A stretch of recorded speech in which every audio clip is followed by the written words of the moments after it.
প্রবীরকে বাঁচাতে মরিয়া দীপার পরিবার। হ্যালো বন্ধুরা, অনুরাগের ছোঁয়ার আগামী পর্বে আপনারা দেখবেন হার্ট অ্যাটাক করে যখন হাসপাতালে মৃত্যুর মুখোমুখি প্রবীর, তখন দীপা ও রূপা, সোনা, সূর্য সবাই যায় মন্দিরে প্রার্থনা করতে। তখন সবাই কান্না করতে থাকে যে বাড়ির বড় কর্তা যেন প্রাণে বাঁচে। সূর্য বুঝতে পারে যে তার জন্য প্রবীরের আজ এই অবস্থা। তারপর সূর্য প্রাণপণ চেষ্টা করতে থাকে যে প্রবীরকে বাঁচাতে। এদিকে মন্দিরে থেকে আসার পর দেখে যে প্রবীরের স্মৃতিশক্তি অনেকটাই উলটপালট হয়ে গেছে।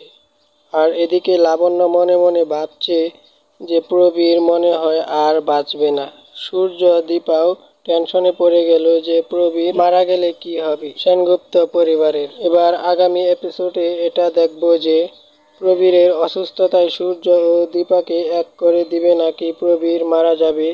আজ এ পর্যন্তই। অনুরাগের ছোঁয়ার সকল আপডেট পেতে আমাদের চ্যানেলটি সাবস্ক্রাইব করে রাখুন।